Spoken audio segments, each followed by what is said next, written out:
Huling sulat ko, kung mababasa mo to, malayo na ako, hindi ko kayang sabihin to ng harapan sa'yo. Kaya sa bawat salita na sinusulat ko na yun, dito ko ibinubuhos lahat ng nararamdaman ko. Alam kong ramdam mo na rin ang pagbabago. Sa bawat tingin mo, hindi na ko ang hinahanap mo. Hindi ko man marinig, pero alam ko ang totoo na sa puso mo ngayon may iba nang nakaupo. Hindi ko kayang ipilit kung hindi na ako. Ito na ang huling sulat ko para sa'yo. Mga salitang hindi ko kayang sabihin ng harap sa mundo. Kahit masakit, kailangan ko nang bumitaw. Dahil alam kong may mahal ka ng iba ngayon. Pinapalaya na kita, kahit turog ang puso ko, kahit bawat parte ko ay sumisigaw na huwag kang pakawalan. Pero ito ang tama, kahit masakit tanggapin na hindi na ko ang laman ng damdamin mo rin. Naaalala ko pa lahat ng pangako mo noon, na ako lang daw ang mamahalin mo hanggang dulo.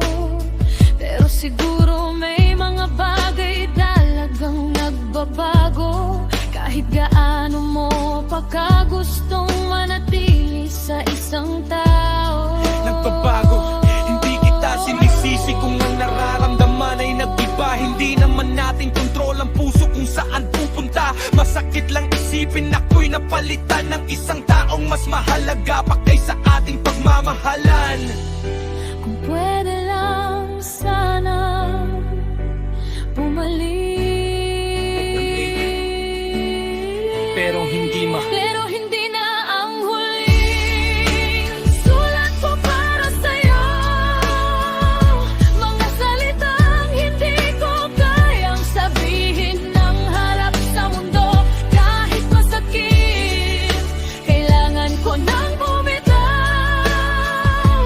Dahil alam kong may mahal ka ng iba ngayon. naman kalaganayan na kita, kahit durog ang puso ko, kahit bawat parte ko ay sumisigaw na huwag kang pakawalan. Pero ito ang tama, kahit masakit tanggapin na hindi na ko ang laman ng damdamin mo rin. Sulat.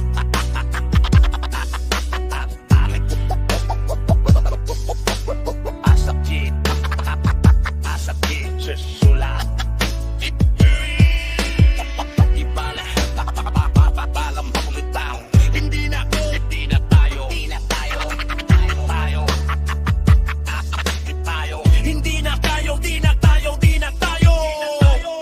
Hindi na tayo. Ito na ang huling beses na isusulat kita.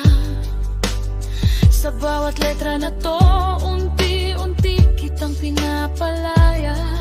Hindi dahil na ako'y nasaktan, kundi dahil mas mahalaga na ang makita kang masaya. Kahit ako'y nasasaktan. At kung sakaling maalala mo ako balang araw, sana maalala mo rin kung paano kita minahal ng walang pag-aalinlangan. Pero dito na nagtatapos ang kwento nating dalawa. Sa huling sulat na to, ako'y tuluyan ng magpapaalam sa'yo, sinta. Ito na ang huling sulat ko para sa'yo. Pinapalaya na kita.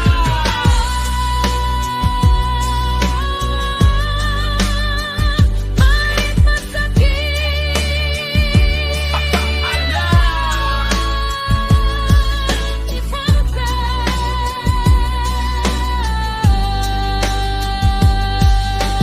Sulat. paalam.